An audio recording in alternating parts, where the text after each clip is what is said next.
Right there. She sold out globally in 5 minutes. Yeah. Globally, 5 minutes. Fly. 5 minutes tops. Sold out globally. Perfect with the outfit too. Nah, you I knew what was up. What is up, YouTube? It's Coffee. Tapping back in, man. And Jada Pinkett, fresh off the interview that she did on that podcast with the Tupac proposal announcement. As you see, she's moving around doing a promo run, media tour for this book. Let me know if you're going to buy the book or not. What kind of numbers is this book going to do? You know what I mean? But you see, she did this appearance with Fat Joe.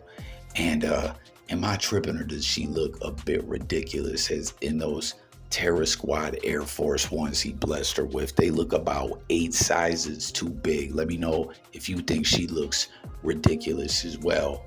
But peep this. She looking a bit ridiculous with this. Jada's lying, and I have the timeline to prove it. Jada is currently on her Pay Attention to Me tour, and she is making all these wild claims, including that Tupac proposed to her while he was at Rikers. Really? The math isn't mathing, so let's take a look. Tupac was convicted of sexual assault charges on February 8th, 1995.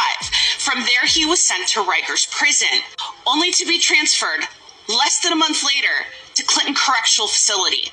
And she specifically said she went to see him. This was not on the phone. But when I go to see him in Rikers, probably one of the more painful parts, seeing him there, the condition that he was in, and having to leave him there.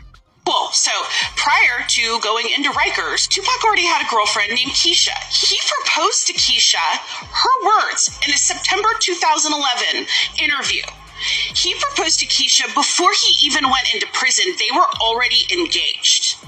They got married in April. And in the time that he got sentenced and was taken to prison, Keisha actually moved closer to be by him and be by the prison and saw him on a near daily basis. When he asked me to get married, he was at Rikers. So you're telling me that in the 3 to 4 week window that he was at Rikers, engaged to another woman who had moved closer to the prison and was there almost every day, Tupac proposed to Jada. But hey, Jess, you might be saying to yourself, Tupac wasn't known to be a one-woman man. He was no angel. Fair enough. Let's see where Jada was during February of 1995, which was, as we've already established, the only time she would have been able to see Tupac at Rikers since he was only there for less than a month.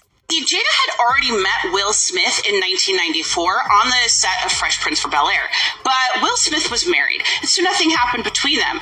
But in February of 1995, Will Smith was served divorce papers by his wife. 5 days later, on February 19th, Will called Jada and said, "Are you single?" And she said, "Yep." Will said, "We're together now." Jada said, "Cool." And she immediately flew to LA. She flew so immediately that when he called her, she was in Maryland at a brand new house she bought. And she never spent a single night in her new house. That's how immediately she flew to LA.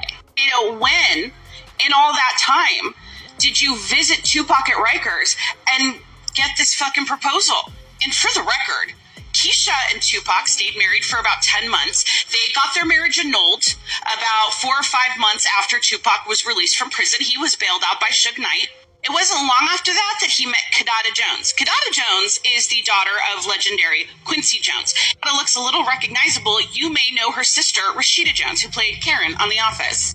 Kidada and Tupac were living together and engaged when Tupac was shot and killed. Kidada was the one that was there with him at the hospital the night he died. Kidada was handed his bloody clothes. She was the one who told him, "We all love you," before he slipped into a coma and never woke up. Keisha spoke with Tupac several days before he died because even though their marriage was annulled, they still remained good friends. And I can't help but notice that all of the women who are actually part of his life in a meaningful way are the ones that have just kept quiet.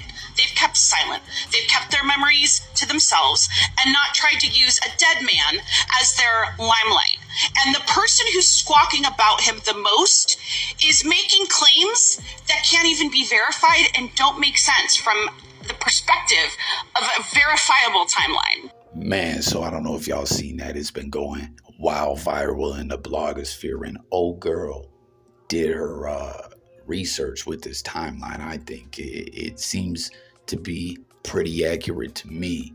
You know, she, like, when motherfuckers just throw some bull-ish out there, it's like, yo, you don't think cats can really fact check into what you're saying? And let me know if you agree that the timeline is accurate as well. I think it seems pretty accurate to me. And it's so wild, man. Like, Jada Pinkett and Pac obviously had a friendship, a relationship, or whatever ship.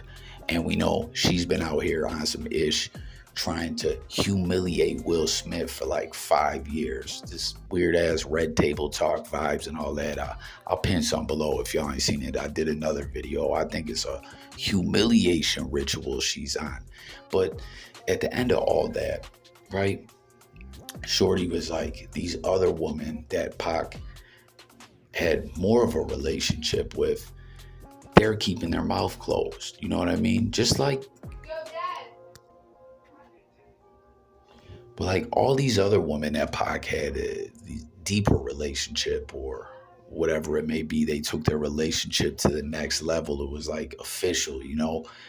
You heard what Shorty said. They're keeping their mouth shut. They're not out here trying to grab headlines and things like that. And, you know, don't get me wrong, there's a lot of Tupac documentaries and stuff out there where family members and friends and the outlaws have came out and told some stories or discussed some things regarding Tupac. But for the most part, Tupac's real close loved ones, right? They're not out here trying to exploit him or grab attention the way Jada Pinkett is, you know? And it really, to me, I think she's looking ridiculous and all this. I agree with Shorty again. I think this is cap. Even the way she told that story just seemed like, oh, he just wanted someone to bid with him and he would have divorced me right away. Like, I don't know. It just felt funny style off Jump Street.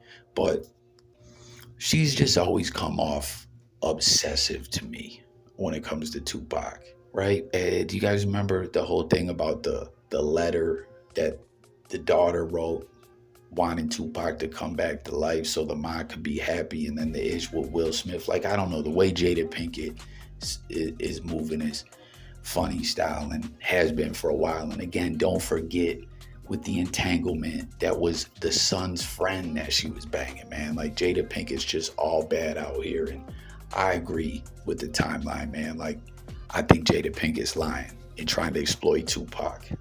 And she looking ridiculous for that and them 8 times too big sneakers she's rocking. So comment, let me know what y'all think. Sub up. It's Coffee. I'm out of here. Peace.